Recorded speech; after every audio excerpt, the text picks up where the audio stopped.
दोस्तों, Bharat petroleum corporation limited के अंदर एक और नया रिक्रूटमेंट आ चुका है और आज से ही इसके फॉर्म फिलिंग स्टार्ट हो रहे हैं। तो ये देखिए दोस्तों, यहाँ पर फुल नोटिफिकेशन आउट हो गया है 29 जुलाई 2026 को।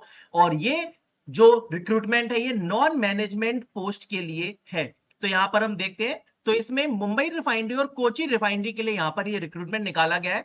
और इसमें जो वैकेंसीज हैं वो देखते हैं। तो देखो यहाँ पे पोस्ट कोड ए वाली जो वैकेंसी है ये प्रोसेस टेक्नीशियन केमिकल की है। मुंबई रिफाइनरी के अंदर टोटल पोस्ट है 60। फिर प्रोसेस ऑपरेटर केमिकल के लिए यहां पर 64 पोस्ट है। फिर टेक्नीशियन या ऑपरेटर मैकेनिकल के लिए यहां पर 13 वैकेंसी है और टेक्नीशियन इलेक्ट्रिकल के लिए यहां पर 17 वैकेंसी है। अब ये जो वैकेंसीज है ये डिप्लोमा कैंडिडेट्स के लिए है। जी हाँ, पोस्ट का नाम तो टेक्नीशियन है लेकिन जितने भी डिप्लोमा के छात्र हैं वो यहाँ पर एलिजिबल है। तो देखते हैं हम लोग नीचे।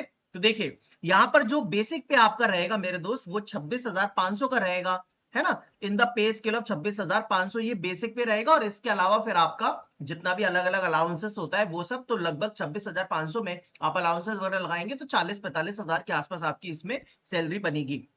ठीक है, क्योंकि डीएनएस अलाउंस और बाकी सारे कंपनी के अलाउंसेस और बेनिफिट्स होते हैं वो सब कुछ मिलाकर। अब इसमें देखिए मेरे दोस्त, तो यहाँ पर क्या बताया गया है। तो देखिए, educational qualification, the candidates must possess the prescribed diploma obtained through a full time regular course approved by AICT. तो जितने भी डिप्लोमा के कैंडिडेट्स हैं वो अप्लाई कर सकते हैं, लेकिन इसके अंदर एक चीज बताई गई है और वो ये कि या तो आपके पास 1 साल का एक्सपीरियंस हो डिप्लोमा के बाद, या फिर आपके पास 1 साल का अप्रेंटिसशिप ट्रेनिंग हो डिप्लोमा कंप्लीट होने के बाद। ठीक है, अब वो 1 साल का अप्रेंटिसशिप ट्रेनिंग लगभग सभी के सभी इंस्टीट्यूट्स का चल जाएगा, कोई दिक्कत वाली बात नहीं है।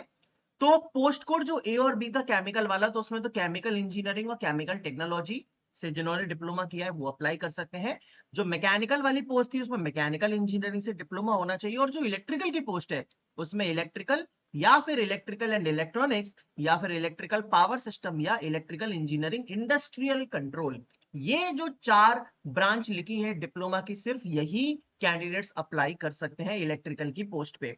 इसमें अगर हम बात करें यहाँ पे और नीचे, तो लेटरल एंट्री डिप्लोमा मतलब जैसे कुछ कैंडिडेट्स क्या करते हैं 12th के बाद 2 साल का डिप्लोमा करते हैं, 2 इयर्स डिप्लोमा, या फिर 10th plus ITI plus 2 years diploma करते हैं। तो क्या ये कैंडिडेट्स एलिजिबल है? Yes, they are eligible. समझ गए? तो लेटरल एंट्री डिप्लोमा भी यहां पर एलिजिबल है। लेकिन हायर क्वालिफिकेशन अगर आपने अचीव कर ली है, मतलब only B BTech, only degree वाले कैंडिडेट्स, या फिर डिप्लोमा प्लस डिग्री जिनकी कंप्लीट हो गई है, ना तो ये अप्लाई कर सकते हैं ना ही ये अप्लाई कर सकते हैं। मतलब हायर क्वालिफिकेशन यहाँ पे एलिजिबल नहीं है। तो हायर क्वालिफिकेशन जैसे कि B BTech are not eligible, और डिप्लोमा के बाद अगर हायर क्वालिफिकेशन किया है तो भी अप्लाई नहीं कर सकते।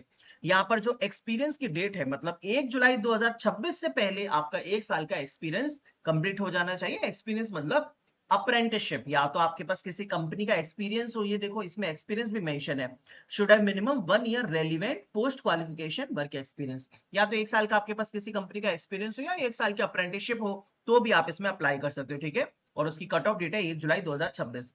और नीचे चले तो इसमें एज लिमिट की बात करें मेरे भाई, तो जनरल और ईडब्ल्यूएस छात्र के लिए मिनिमम 18 और मैक्सिमम 25 ईयर्स है। ओबीसी वालों के लिए 3 इयर्स का रिलैक्सेशन है, मतलब 28 साल, और एससी एसटी वालों की 5 साल का रिलैक्सेशन है, मतलब 30 इयर्स की एज लिमिट है। ओके, सिलेक्शन मेथोडोलॉजी, तो भैया स्टेज 1 होगा सीबीटी। सीबीटी में आएंगे 100 क्वेश्चन और 1 नंबर होगा हर क्वेश्चन का। 120 मिनट 2 घंटे में 100 क्वेश्चन करने रहेंगे। और इसमें यह बताया गया है कि 60 क्वेश्चन आएंगे आपके टेक्निकल के और 40 क्वेश्चन आएंगे इंग्लिश, एप्टी, रीजनिंग, जी के, करंट अफेयर्स के। मतलब 10 10 10 10 मान के चलिए, हर एक चीजों के आएंगे, इंग्लिश के, जीके के, एप्टी के और रीजनिंग के। ठीक है, 40 नंबर ये। अब इसके बाद मेरे भाई नीचे चले तो यहाँ पे कोई भी नेगेटिव मार्किंग नहीं होने वाली है। अब ये जो सीबीटी 1 है, मतलब स्टेज 1 है, ये सीबीटी होगा। जब आपका ये क्लियर हो जाएगा कट ऑफ से ज्यादा, तो फिर इसके बाद यहाँ पर स्टेज 2 में स्किल टेस्ट है। और ये सिर्फ और सिर्फ क्वालिफाइंग नेचर का है, मतलब आपको इसको जस्ट पास करना है, कुछ नहीं होता है स्किल टेस्ट में। बस आपको जाके अलग अलग इंस्ट्रूमेंट्स वेरीफाई करवाते हैं, या फिर आपका एक इंटरव्यू टाइप का ही हो जाता है, सिंपल। ठीक है, और थर्ड स्टेज में सिंपल मेडिकल होने वाला है। क्लियर? चलिए, अब इसके बाद इसमें और क्या इंपॉर्टेंट चीजें हैं, तो देखिए यहाँ पे फीस कितनी है। तो फीस यहाँ पे बताई गई है मेरे दोस्त जी हाँ, 590 रुपए यहाँ पर एग्जामिनेशन फीस है जनरल ईडब्ल्यूएस ओबीसी की, और एससी और एसटी कैंडिडेट्स की कोई भी फीस नहीं लगने वाली। चलिए, इसके बाद बात करें तो भाई फॉर्म भरना आज से ही चालू हो रहा है, 13 अगस्त इसकी लास्ट डेट है, और टेंटेटिव मंथ ऑफ सीबीटी होने वाला है सितंबर 2026 से। मतलब अब 1 महीने के अंदर अगस्त के बाद कम से कम 3 से 4 पेपर सितंबर में होने वाले हैं।